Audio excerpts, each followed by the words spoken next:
Bonjour, bonjour à tous, bonjour à toutes. Je vous propose une toute petite capsule vidéo qui a pour objectif de vous présenter l'essentiel des nouveautés à venir dans cette prochaine montée de version de Moodle ou dans la version actuelle si vous visionnez cette capsule vidéo après le 21 juillet. J'aurai énormément de choses à dire. Je vais mettre des liens dans la description de la vidéo pour ceux qui veulent avoir davantage d'informations ou creuser les sujets avec plus de minutie. Je vais vous présenter rapidement quelques petites modifications. Voilà la nouvelle façon d'ajouter des activités, le retour du bouton édition, bien sûr le bloc que l'on a sous les yeux qui s'appelle la vue d'ensemble des cours qui va faire plaisir à beaucoup de personnes. Et puis on reviendra vers vous pour grosse nouveauté qui est l'intégration d'H5P, H5P. Et je vais passer sous silence des informations pourtant intéressantes, les évolutions dans les forums, les nouveaux rapports d'activité ou d'analyse de l'activité, les badges par exemple, et tant d'autres. Donc, encore une fois, que vous retrouverez juste en dessous dans la description. Alors, donc rapidement, vous voyez ici le tableau de bord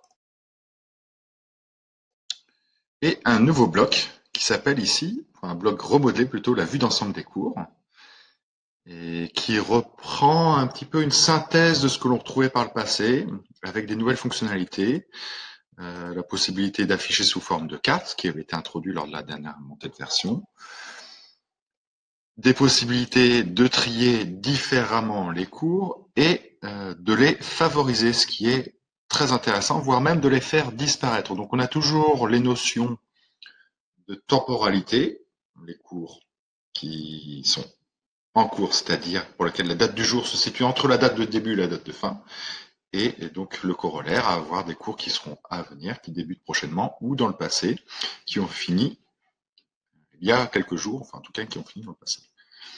On a également la possibilité de favoriser certains cours. Donc on peut le marquer ici, il est juste là, marqué comme favori.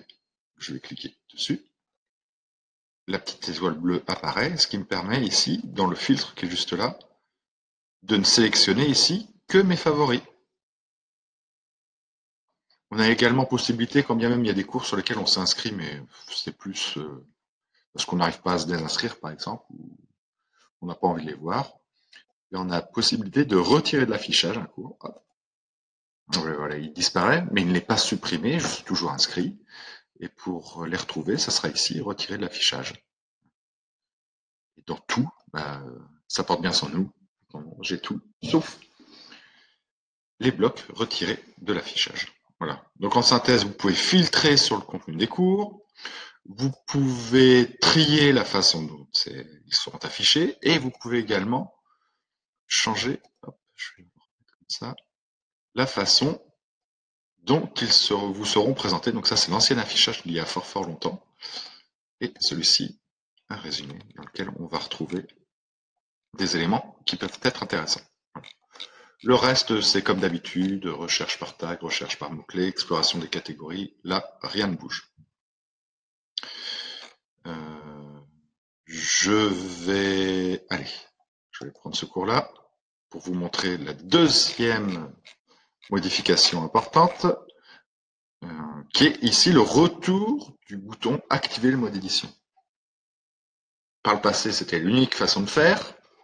Ensuite, on devait passer par la petite roue crantée qui est juste là pour cliquer sur activer le mode édition. Et bien à présent, c'est par ici que ça se passe. On active et on désactive. Ici, pas de nouveauté. Et je vais terminer donc la capsule vidéo par une troisième nouveauté qui est le nouveau module, nouveau bloc d'ajout et de ressources. Donc lorsqu'on va vouloir ajouter, comme précédemment, une activité ou une ressource, on passe par le lien qui est juste là. Et vous voyez ici, l'interface est un petit peu différente.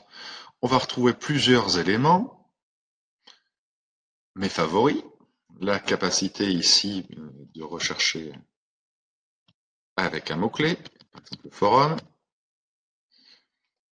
l'ensemble des activités et des ressources, filtrer seulement sur les activités, filtrer seulement sur les ressources. Et ici, pour l'instant, c'est vide, mais les administrateurs et les référents IPN se réservent le droit de vous proposer un sous-ensemble de fonctionnalités qu'on souhaite mettre en avant. Par exemple, le CLAP, le devoir bénéficier de compilation, par exemple, etc. Mais vous-même, vous pouvez utiliser des favoris. Par exemple, si vous aimez utiliser le test, l'étiquette, je vais retirer le feedback ici et le chat, et puis le choix de groupe là qui permet et l'évaluation par les pairs. Voilà, donc je favorise ici, et puis naturellement, je vais retrouver mes éléments dans l'onglet favoris, ce qui me permet, moi, David Fazani, en tant qu'utilisateur, de personnaliser l'affichage, et vous, de votre côté, effectivement, si vous trouvez qu'il y a vraiment beaucoup de choses là-dedans et que c'est pas très efficace de passer par là, eh bien, allez-y, personnalisez l'interface. Je vais rajouter juste une étiquette pour montrer que là, on arrive dans l'interface normale. Alors, si jamais ça ne se présente pas sous cette forme-là, on a déjà rencontré le cas une fois, il faut activer en fait ce nouveau mode d'ajout de ressources. Et pour ce faire, il faut passer ici. Donc, je vais dans mon personnel en haut à droite, là, la petite bulle, normalement, on peut mettre votre photo juste là. Donc, je vais cliquer là. Je vais aller dans Préférences. Mon icône en haut à droite, Préférences. Et ensuite, je vais aller dans Préférences du cours de mémoire. Préférences du cours. Et ici, il faut bien cocher le sélecteur d'activité. Nous avons préparé, comme je l'ai dit dans la communication, avec minutie cette montée de version. On a fait beaucoup d'évolutions, de corrections, de tests avant la montée de version.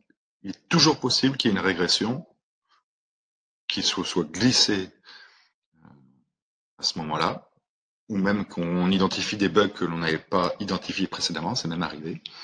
N'hésitez pas à revenir vers votre référent IPN pour le signaler le plus rapidement possible, idéalement avec un mode opératoire, une description et une capture d'écran, voire même l'URL du cours dans lequel vous pouvez avoir rencontré cette problématique, ce qui nous permet, nous, de vérifier, d'identifier et de reproduire pour corriger au mieux. Voilà, je vous souhaite à tous une excellente journée, de très bons congés d'été et une belle montée de version Moodle. Au revoir.